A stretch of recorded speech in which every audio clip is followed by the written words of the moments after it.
season is vicious.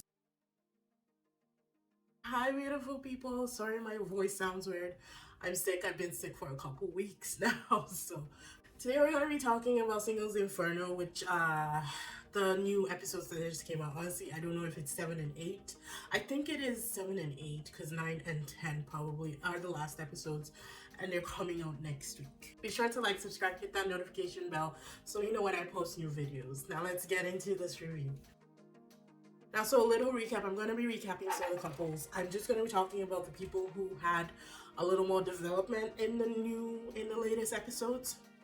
But let's recap and see where things lie before we start talking about the new stuff that has happened. So Soki loves Jin-kyung, but Dong-woo and jong-woo were also liking Soki. She just didn't like any of them. Sejong, still nobody has picked her. She's still very much single on the island. Jong-woo is one of the people who loves Soki and has only had eyes for Soki. Soyi was hung up on Youngjae and Youngjae was hung up on Sejong. So Soyi has just been basically single for the worst. She's had more awkward moments than anybody on Singles Inferno. Honestly, it was very cringe. Youngjae is all about Sejong, and Sejong is all about Youngjae. But these are the only ones that I think have actually coupled up. Nadine first liked Dong-woo, who likes Soki, and now Nadine is liking Jin-kyung, who likes Soki too, which is like, but we'll get into that. Hanbin likes Sejong, but Sejong likes Youngjae, so he's still very much single. Dong-woo likes Soki, but Soki likes Soki likes Jin-kyung. So Dong-woo is still very single. Like, there's so many single people on this island for how many people are on the island right now. It's ridiculous. Jin-kyung likes Soki, but I think 4 women: Sejong, Nadine, Ming-soo, who's the new girl that just came, all are fawning over Jin-kyung. It's crazy how much tail is following him right now. It's ridiculous. And then we have Sejong, who's the new guy that just came in, and he seems to like Soyi. So round of applause for Soyi for finally making it off the island and into paradise. I was so excited for her, even though she didn't really seem to be excited for herself, which honestly is very, very puzzling to me, but we're gonna break that down in a minute. And then last but not least, Ming-soo, who likes Jin-kyung and who has gone to paradise twice now with Jin-kyung. I don't really like Ming-soo, and I think honestly it's not anything about her. I think it's just personal because she took the chance away from Nadine to get to know Jin-kyung, and I think it's just personal because I love Nadine so much. So obviously I don't know Ming-soo. I can't really speak to her personality. This is just me being catty because she blocked my girl from getting to be with the guy that she likes. Which is ridiculous because I don't know these people from get-go. So now catching up with 7 and 8, they introduced us to Ming-soo and Sejong. Sejong talked to all the girls, so did Ming-soo. She talked to all the guys and they both settled on the people that they wanted to take to paradise.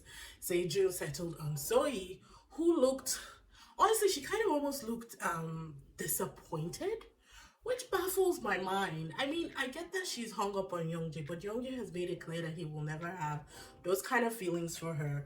But I guess, like, she's not giving up, right? Like, she's saying she's gonna pursue this because this is the person that she really wants to be with. And you know what? I commend her, but there's nothing happening there, and it's never gonna be. So it's like, why won't you just move on, you know, with your life? But Sejong really seems to like her, and she shows more like gratitude towards him than affection. And even when it was time for her to choose who she wanted to go to paradise with, she was so torn between Sejong and Youngjae, which again, since Youngjae has rejected you so many times, why would you not just take the hint and be rejected and just be done with it, you know?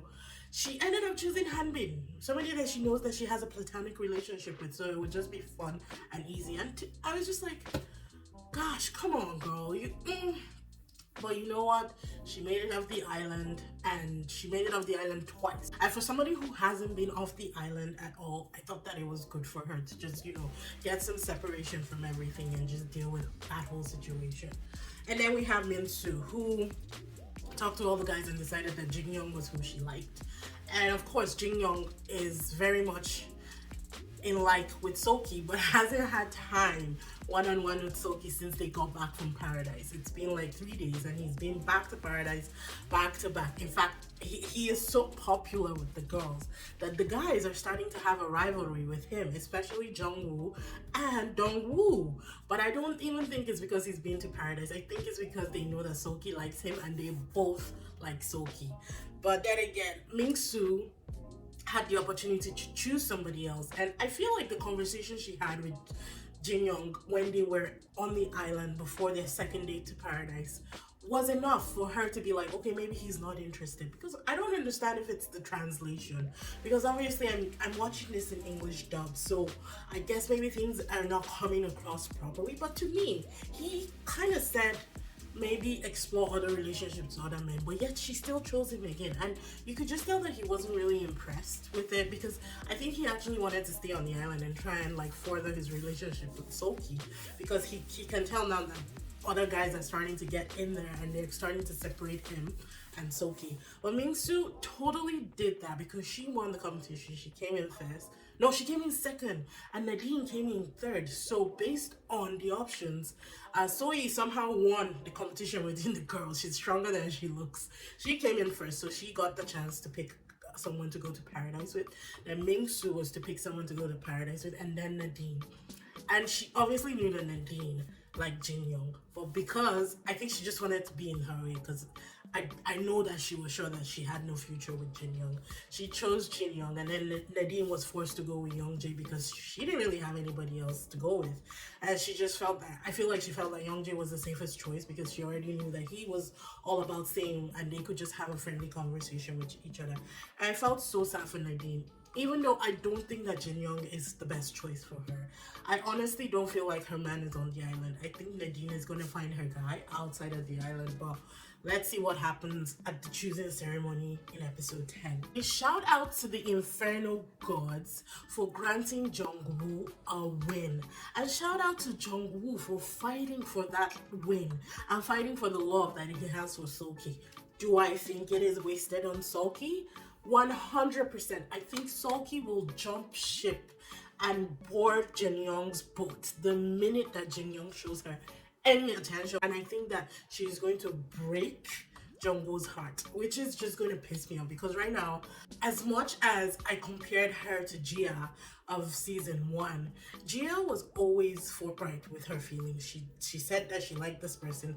The only thing was when the new guy came along, because she'd known him from outside the island, like they got very familiar, but in the end she still chose the guy that she chose.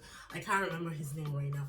With Soki though, now that she's seeing that Jin-kyung is getting all this attention, she's starting to now pretend like she likes Jung-woo. And that is, honestly, she's using him to make Jin-kyung jealous. That's the only thing that I can see. But what do you peeps think? Like, what do you think? Please comment in the comment section, because I can't be the only one who's seeing these lines that are being drawn, the games that people are playing, because this season is vicious. The people on this season, they didn't come here to play, they came here to catfight passively. Like, it's the most passive aggressive interactions that I have seen ever in Singles Inferno.